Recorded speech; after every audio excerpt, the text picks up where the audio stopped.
Hey guys, my name is Kelsey and welcome back to my channel. And I just wanted to do a cool little sit down video today talking about post-grad depression.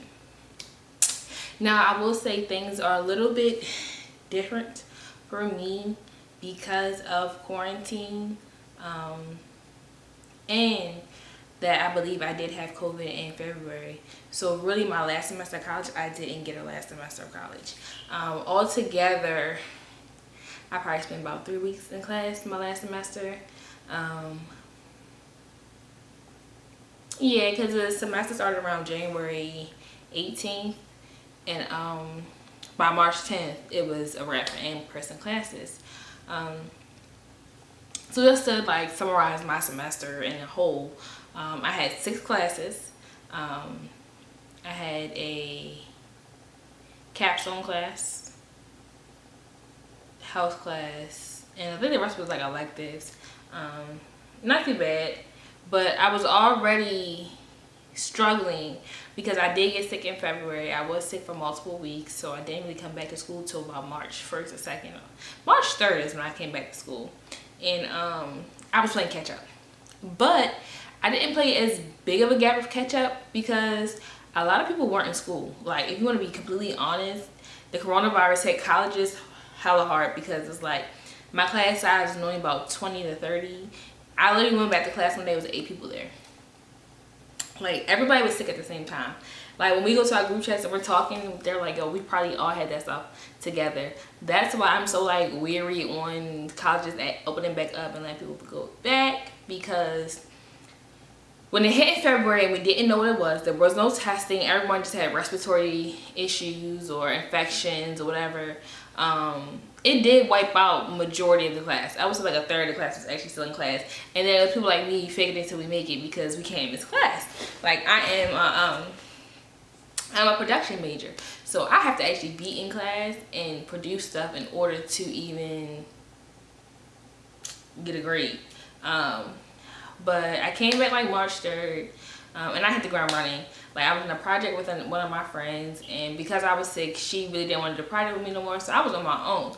So I had booked me an interview. I'm like, all right, we gotta get this out. Knocking this assignment out, this assignment out. What do I need to do to pass this class? Like, cause like, it's my last semester of college, and I do not want to fail any classes based off of me being sick. Most of my teachers was like, it's okay, cool, you were sick, everybody's sick. Like, it's not that deep. So fast forward to online classes. My health class actually did not start on time. I believe that teacher did have COVID-19 because we actually did not start that class till April. So from January to April, she was sick, and she's an older professor or whatever, so she was sick the whole time. It was an online class, and the pressure from that class was she gave us 2 big assignments just to give us the grade for seniors, just to give us a grade. 2 big assignments, and I got a 70 on one, I got a 90 or whatever, and they averaged out to me getting like a 78 or something. So she gave me a C in the class. I'm like, whatever, as long as I pass. My capstone was really stressful because I didn't get to do the interviews because I was sick in February. School ended in March, so I really didn't get the chance to do what I wanted to do. So I had to come up with a project out of nowhere, but I ended up doing a good job. My parents ended up helping me on the back end because when we go on quarantine, me and my family actually quarantined. We didn't go nowhere but the market and Target. That's it. And that was like rare. They was in me because my parents are in their 60s and they, were very scared of this disease. And especially if that's what I had in February, we seen what it looked like firsthand from somebody being sick for so long and so bad. Especially being like a healthy young adult, I was sick. Okay, sick. Seeing me on all kinds of machines and everything. So it was stressful. Teachers weren't emailing back. Schedules kept changing. They would forget they had class. Come late. You still had to get attendance. At that point, at the end of the semester, teacher was like, look, here's some work. We got to give you a grade. We got to show something. But that's it. Like, it was definitely nothing like TV. It was never like real work. It was like substitute work or busy work. And yeah, so that would give me like a lot of anxiety. I was not working, didn't have no money. So that gave me like a lot of anxiety. It really lifted off of me the day of graduation. I graduated May 16th, and my auntie threw me a surprise drive-through party or drive-by, whatever. She had food for everybody. We're outside, social distancing. Because at that point, it was May. May was kind of just like, oh, okay, we've been in here for 2-3 months now, so what are we gonna do? But all the anxiety was done. Once I saw my name coming across the TV, and I was like, that's it, I'm done. Like, get me out of here, done. Because really, my grades went in. Some of my grades I actually did not see till they posted to Websys, which is our online server for grades, whatever. I didn't actually get to see it through Canvas. Because some teachers didn't post grades. Some teachers were just like, bump it, like, we're passing you. So yeah, that was like a big ray of sunshine to me. It made me feel amazing. I was not sleeping. I was not eating all of April, just trying to get these grades in so I could graduate. But then I noticed towards the end of May, I was getting sad, unmotivated. I stopped attending my apprenticeship because I graduated and it was supposed to be over, but they still was having stuff for us to do, like online, so we could get paid. And we got paid $11 an hour. So I was just like, just get a little money in my pockets. But I was unmotivated to do that. I was pretty down and out. A lot of jobs I had applied for were on freeze because of the COVID. They weren't interviewing me. So I would just look at like the application portals and they'd be like, move to interview, but I never got the interview because of that. So that was like really depressing. I had not been around any of my friends.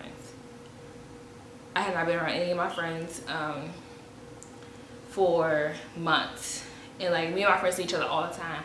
Like I'm at church 3 times a week. I'm at school always. So I had not seen any of my friends till June. Like June 6th is when I started to see my friends again. So it was a lot. Yeah, it was right for my mom's birthday, honestly. It was kind of crazy because I ended up just hanging out with my friends a lot, like over consuming my friends for the whole month of June. I started dating somebody, so yeah.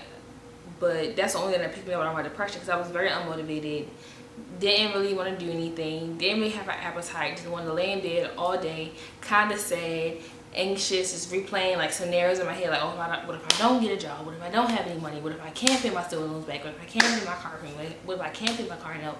Thankfully, I do have a part-time in a boutique, and she was working with me to give me just like some money, like it would be $40 here, $80 here, like just to schedule me to do something so I have a little bit of money. She was very supportive, and she stayed in contact the whole time. Even my apprenticeship was very supportive because that job was actually supposed to turn into a full-time job during the summer. Well, it was going to turn into a full-time job, but I would have a full-time externship at like Under Armour or Exelon or somewhere in a production, being a production person for the summer. But because of COVID, that didn't happen. So that money I was counting on to be full-time did not happen. So I was kind of like, once that didn't happen, I was kind of unmotivated with the program, and you know, just down and out, just felt very isolated being at home. My parents had started going back to work. They had opened up their jobs, so they was going. My mom went all week, my dad went 2 days a week, so then I was sitting home by myself. Really scared to be around people because, like I said, I thought I had the sickness in February, so I was just scared to even catch it again because that was like the worst thing ever. That was like a fear of, like, I felt like I was dying, I could not breathe. That's the worst fear ever. So I didn't really want to be around people. And sorry if I'm jumping back and forth. I'm trying to remember and speak. That's a lot. But towards the middle of towards the middle of June, it got a lot better for me because, like I said, I started dating somebody, and me and him see each other all the time. We each other every day, basically. Started hanging with my friends, started doing different things. So yeah, that helped a lot. But just to acknowledge, like, I had to text my friend one day, I was like, I think I have post-grad depression. Like, I don't think I'm okay.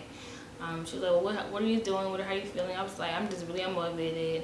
I'm not sad. It's not a sadness. It's just like there's no zest to life. There's no zeal. There's no hope for the future. It was pretty bad.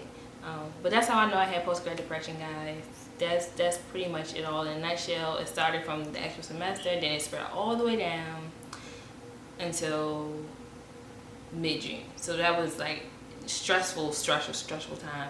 I felt it, I could see it. It was just awful. So yeah.